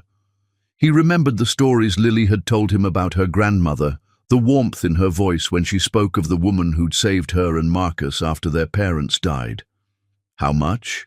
He asked without hesitation. Jared? How much, Sebastian? Probably 200,000 minimum, maybe more. Done, Jared said immediately. Transfer whatever they need to the hospital. Make sure they have the best cardiac surgeon in the country. Private rooms, whatever it takes. She won't accept it if she knows it's from you, Sebastian warned. Then make sure she doesn't know, Jared said firmly. Set up an anonymous donor fund. Make it look like insurance coverage, I don't care. Just make sure that woman gets the care she needs. But even as he gave the orders, even as he arranged for Dr. Elena Rodriguez, one of the country's top cardiac specialists, to fly to Savannah, Jared knew this was about more than just medical bills. This was his chance to do something for the woman who'd shaped Lily into the incredible person she was. This was his chance to protect what was most precious to her, even if she never knew he was the one doing it. And maybe, if he was very lucky, it was his chance to prove that love wasn't just about grand gestures and passionate declarations. Sometimes love was about showing up when someone needed you most, even if they never knew you were there. Especially then. Chapter 9. Fighting for Forever. The moment you realize that pride is a cold companion compared to love is the moment you understand what it truly means to fight for someone, not just with grand gestures but with the kind of quiet, persistent devotion that says, I choose you every day, no matter what it costs me. Lily knew something was wrong the moment Dr. Hassan walked into the family conference room, wearing an expression of barely contained excitement instead of the carefully neutral professionalism she'd come to expect from medical staff. It had been 3 days since Esperanza's surgery, 3 days of watching monitors and praying to whatever gods might be listening, 3 days of trying to figure out how to pay for a miracle. Ms. Morris, Dr. Hassan said, settling into her chair with what looked suspiciously like a smile tugging at the corners of her mouth. I have some rather extraordinary news. Lily's stomach clenched. In her experience, extraordinary news in hospitals was rarely the good kind. Is she okay? Did something happen? Your grandmother is doing beautifully, Dr. Hassan assured her quickly. Better than we dared hope, actually. Her heart is responding well to the medication and her recovery is ahead of schedule. But that's not the extraordinary part. Marcus leaned forward, his hand finding Lily's. What is it, Doc? It seems your family has a guardian angel, Dr. Hassan said, her smile now fully visible. We've received word that all of Mrs. Morris's medical expenses, the surgery, the ongoing care, the rehabilitation, everything, have been covered by an anonymous donor. The words didn't compute. Lily stared at the doctor, certain she'd misheard. I'm sorry, what? An anonymous donor has established a medical fund specifically for your grandmother's care, Dr. Hassan repeated. Not just for this hospitalization, but for all future cardiac-related treatments, physical therapy, medications, follow-up procedures, home nursing care, everything she needs to make a full recovery. Lily felt the world tilt sideways. That's impossible. Who would do something like that? That's the anonymous part, Dr. Hassan said gently. The donor specifically requested that their identity remain confidential. All I can tell you is that the fund has been fully funded and verified through the hospital's financial department. How much money are we talking about? Marcus asked, his voice hoarse with disbelief. Enough to ensure your grandmother receives the absolute best care available for the rest of her life, Dr. Hassan said. This donor has essentially removed all financial barriers to her recovery. Lily sat in stunned silence, her mind racing through possibilities. Who could afford something like this? Who would want to help her family without seeking recognition or gratitude? The answer that kept circling in her head was one she didn't want to acknowledge, because acknowledging it would mean facing feelings she'd spent months trying to bury. I need some air, she said suddenly, standing so quickly that her chair scraped against the floor. I'll be right back. She fled the conference room and found herself in the hospital's small garden, a pocket of green in the middle of all the sterile efficiency. Her phone was in her hand before she'd consciously decided to make the call, her fingers moving with muscle memory as she dialed a number she knew by heart but hadn't used in 4 months. It rang twice before a familiar voice answered. Sebastian Sterling. It's Lily, she said without preamble. We need to talk. There was a pause, and when Sebastian spoke again, his voice was careful. Lily, how's your grandmother? Cut the crap, Sebastian, she said, surprising herself with the steel in her voice. I know it was him. I know Jared paid for everything. Another pause, longer this time. I don't know what you're talking about. Don't lie to me, Lily said, pacing across the small garden like a caged animal. Anonymous donor, really? How many people do you know who have enough money to cover hundreds of thousands in medical bills and who would care enough about my grandmother to do it? Lily, where is he? She demanded. I know he's in Savannah. Don't even try to tell me he arranged all this from New York. The silence stretched so long that Lily thought Sebastian might have hung up. Then, he's staying at the Bohemian Hotel, room 412. But Lily, he doesn't know I'm telling you this. Good, she said grimly. I want the element of surprise. The Bohemian Hotel was exactly the kind of place Jared would choose. Elegant, expensive, discreet. Lily marched through the marble lobby like a woman on a mission, ignoring the curious stares of other guests as she bypassed the elevators and took the stairs 2 at a time. By the time she reached the 4th floor, her heart was pounding with a combination of exertion and fury and something else she didn't want to name. She pounded on the door of room 412 with enough force to wake the dead. Jared, she called out.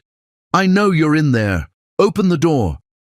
Footsteps, a pause, then the sound of locks being turned. When the door opened, Lily felt her breath catch despite her anger.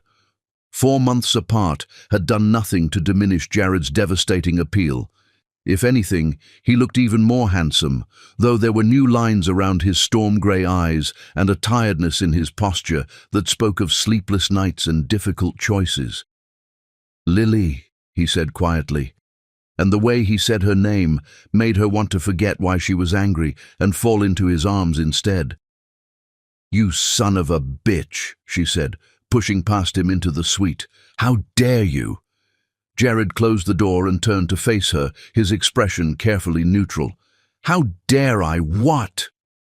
"Don't play dumb with me," she snapped, spinning to face him with fire in her eyes. "The anonymous donor, the medical fund. Did you really think I wouldn't figure it out?" "I hoped you wouldn't," he admitted, and the quiet honesty in his voice took some of the wind out of her sails. "Why?" she demanded. "Why would you do this? We're not together anymore, Jared. You made that perfectly clear when you let me walk away." "Because I love you," he said simply, and the words hit her like a physical blow. "Because your grandmother is the most important person in your world, and I couldn't stand the thought of you losing her because of money, because sometimes love means doing what's right, even when there's nothing in it for you." Lily stared at him, seeing the man she'd fallen in love with beneath the careful businessman's facade. "You think you can just throw money at the problem and make everything okay? You think you can buy your way back into my good graces?" "No," Jared said, moving closer but not touching her. "I think I can show you that I've learned something about what really matters. I think I can prove that love isn't about protecting yourself from getting hurt. It's about being willing to get hurt if it means keeping the people you love safe." "Pretty words," Lily said, but her voice lacked conviction. "But words are easy, Jared. It's actions that matter." "Then let me tell you about my actions," he said, his eyes never leaving her face. "I've spent the last 4 months realizing what an idiot I was. I've thought about you every single day, dreamed about you every night, and wished I could go back and be the man you deserved from the beginning." "Jared, I'm not finished," he said firmly. "When Sebastian told me about your grandmother, I didn't hesitate. Not for a second. Because that's what you do when you love someone. You show up when they need you, even if they don't want you there. Even if they'll never know you were there." Lily felt tears pricking at her eyes, but she blinked them back furiously. "It doesn't change what happened between us. It doesn't change the fact that you chose your reputation over our love." "You're right," he said, and the admission surprised her. "I did choose wrong. I was scared and stupid, and I let other people's opinions matter more than the only opinion that should have counted, yours. But I'm not that man anymore, Lily. The man I am now would burn down the whole damn world before he'd let anything hurt you." "Prove it," she said, the words escaping before she could stop them. Jared's eyes flashed with something that looked like hope. "How?" Lily looked at him, really looked at him, and saw not the billionaire who'd broken her heart, but the man who'd cooked dinner for her and held her during thunderstorms and loved her like she was something precious. The man who'd secretly flown 800 miles to make sure her grandmother got the care she needed, even though he had no guarantee that she'd ever forgive him.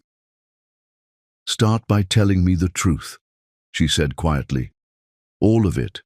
Why you're really here, what you want from me, what you're prepared to do if I can never trust you again." Jared took a deep breath, and when he spoke, his voice carried the weight of 4 months of regret and longing and love that had never dimmed despite everything that had gone wrong between them. "I'm here because I can't live without you," he said. "I want another chance to love you the way you deserve to be loved, fearlessly, completely, without reservation.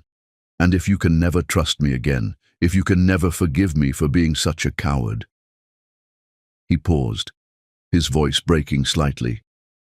"Then I'll spend the rest of my life making sure you never need anything, even if I can never be the one to give it to you directly." The absolute honesty in his words broke something open in Lily's chest, all the anger and hurt and carefully constructed walls crumbling in the face of a love that had traveled 800 miles just to make sure she didn't have to face her worst nightmare alone. "Jared," she whispered, and this time when the tears came, she didn't try to stop them.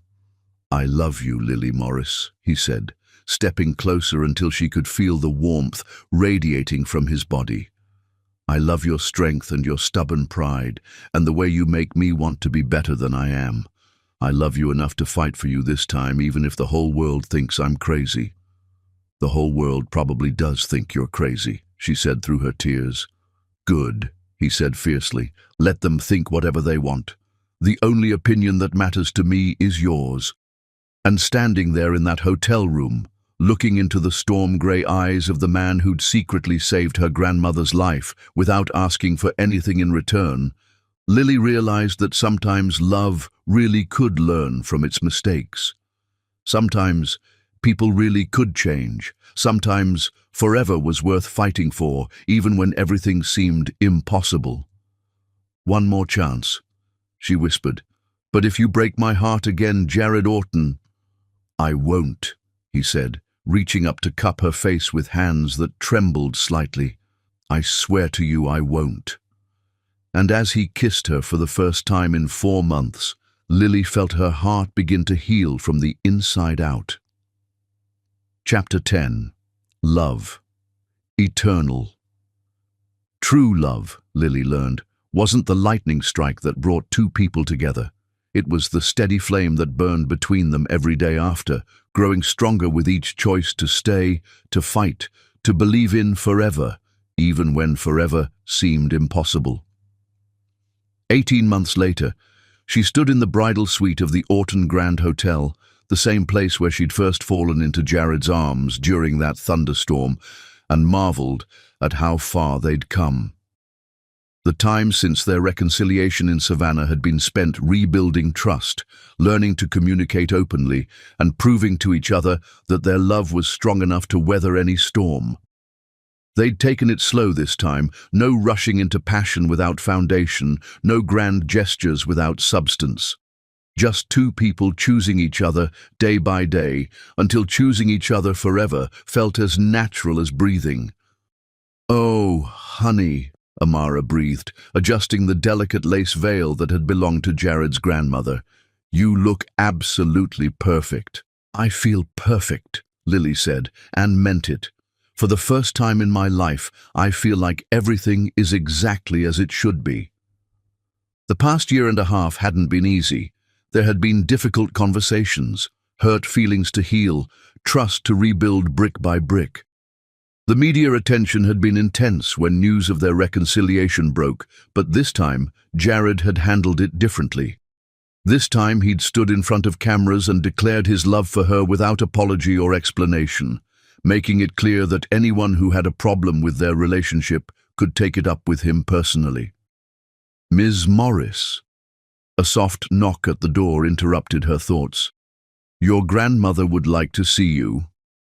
Esperanza Morris entered the bridal suite, moving slowly but steadily, her recovery nothing short of miraculous. The woman who'd nearly died of a heart attack was now glowing with health and happiness, wearing a deep purple dress that Jared had insisted on buying for her despite her protests about the expense. "Mija," Esperanza said, tears already streaming down her cheeks as she took in Lily's appearance. "You look like an angel." "Don't cry, Granny," Lily said, though her own eyes were misty. "You'll ruin your makeup." "Let me cry," Esperanza said fiercely, taking her granddaughter's hands. "I'm allowed to cry when my baby girl is marrying the man who saved my life." "He saved mine too," Lily said softly, "in more ways than one."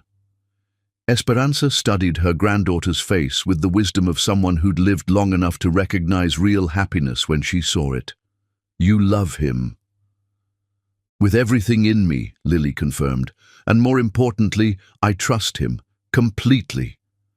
"Good," Esperanza said, squeezing her hands, "because trust is what makes love last, Mija.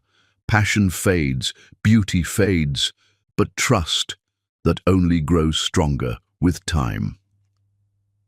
Downstairs in the hotel's presidential suite, Jared was having his own pre-wedding conversation with Sebastian, who was serving as his best man for the second time in his life, though this wedding felt completely different from his first.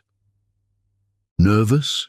Sebastian asked, adjusting Jared's tie with the expertise of someone who'd been handling details for his best friend for over a decade. "Terrified," Jared admitted, but his smile was radiant. What if she changes her mind? What if she realizes she could do better? "Then she'd be an idiot," Sebastian said bluntly. "And Lily Morris is many things, but an idiot isn't one of them. She loves you, Jared, the real you, not the billionaire facade or the public image. That's a rare gift." Jared nodded, thinking about the woman who'd challenged him to be better, who'd seen through his wealth and status to the man underneath, who'd forgiven him for the biggest mistake of his life and trusted him with her heart again. "I still can't believe she said yes," he said quietly. "Neither can half of Manhattan's society pages," Sebastian said with a grin, "but the only opinion that matters is hers, right?" "Right," Jared agreed, straightening his shoulders. "Let's go get me married." The ceremony was being held in the hotel's rooftop garden, the same space where they'd shared their first kiss under the stars. Jared had wanted something intimate, personal, a celebration of their love rather than a display of wealth. The guest list was small: family, close friends, the people who truly mattered to both of them. As Jared took his place at the altar, flanked by Sebastian and Marcus, who'd surprised everyone by accepting Jared's request to stand as a groomsman, he looked out at the assembled guests and felt a peace he'd never experienced before. His business associates were there, but so were Lily's co-workers from the catering company. Manhattan socialites sat next to Esperanza's church friends from Savannah. Dr. Hassan was in the front row next to Alessandro Rivera, the restaurant owner who'd given them the perfect first date. This was what love looked like, Jared realized. Not the careful segregation of different worlds, but the beautiful chaos of two lives blending into one. The music began, not the traditional wedding march, but the jazz standard At Last that had been playing in Alessandro's restaurant the night they'd first said they loved each other. And then Lily appeared at the end of the aisle, and Jared forgot how to breathe. She was devastating in her simple elegance, but more than that, she was radiant with happiness. As she walked toward him, escorted by Marcus, her eyes never left Jared's face, and the love he saw there nearly brought him to his knees. "You clean up nice," she whispered when she reached him, her eyes sparkling with mischief. "You're the most beautiful woman who's ever lived," he whispered back, meaning every word. The ceremony was officiated by Father Miguel Santos, the priest who'd counseled them both through their separation, and who'd insisted that any wedding he performed should focus on the sacred nature of the commitment they were making to each other. "Marriage," Father Miguel said, his voice carrying across the garden, "is not just the joining of two people, but the creation of something entirely new. Jared and Lily, you have already weathered storms that would have destroyed lesser loves. You have learned that real love isn't about perfection. It's about choosing each other every day, even when that choice requires courage." When it came time for vows, Jared went first, his voice steady despite the emotion threatening to overwhelm him. "Lily," he said, his hands gripping hers like lifelines, "you crashed into my life like lightning, and you've been illuminating my world ever since. You taught me that love isn't something to be feared or controlled, but something to be celebrated and fought for. You saw through all my walls to the man I could be, and you loved me anyway. I promise to spend the rest of my life being worthy of that love. I promise to choose you every day, in every way, for all the days of my life." Lily's vows were delivered through tears of joy. "Jared, you caught me when I was falling, and you've been holding me up ever since. You showed me that love doesn't have to be practical to be real, that sometimes the most impossible dreams are the ones worth fighting for. You've given me a love that feels like coming home to myself. I promise to love you fearlessly, to trust you completely, and to build a life with you that's worthy of the miracle we found in each other." When Father Miguel pronounced them husband and wife, when Jared kissed her with a tenderness that made the assembled guests sigh collectively, when they turned to face their family and friends, as Mr. and Mrs. Orton, Lily felt like the universe had finally clicked into place. The reception was a celebration of everything their love represented. Elegant but warm, sophisticated but genuine. They danced to jazz music under string lights, shared cake that Lily had insisted on making herself, despite protests about brides not catering their own weddings, and laughed with the people who'd supported them through everything. "Any regrets?" Jared asked as they swayed together during their last dance as newlyweds, the hotel suite that would be their honeymoon retreat waiting upstairs. "Just one," Lily said, pulling back to look into his storm-grey eyes. Jared's heart stopped. "What?"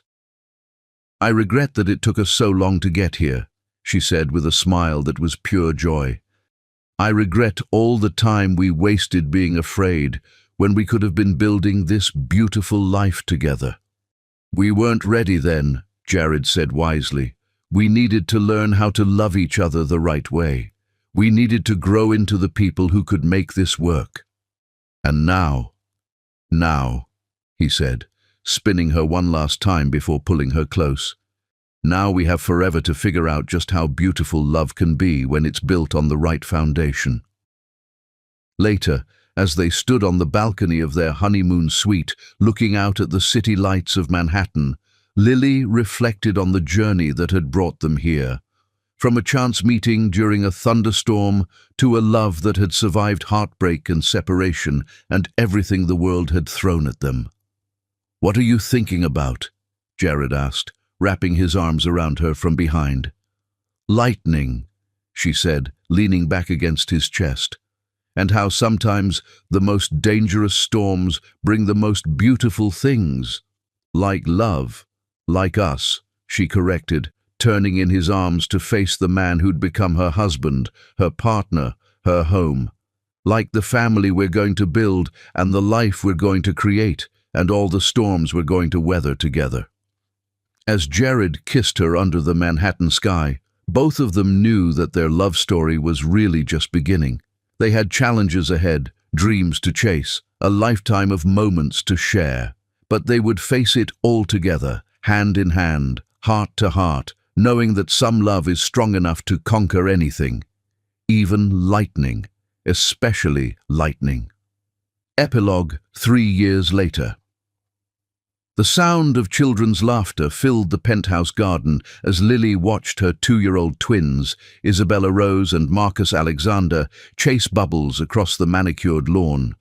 Jared emerged from the kitchen carrying a tray of lemonade, his hair slightly mussed from being used as a jungle gym by their energetic offspring.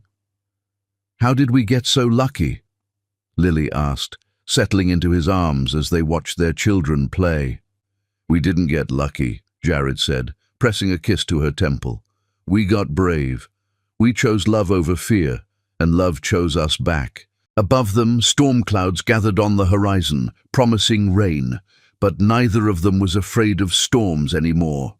They'd learned that lightning could be beautiful, that thunder was just the universe's way of applauding, and that the most powerful force in the world wasn't the storm itself.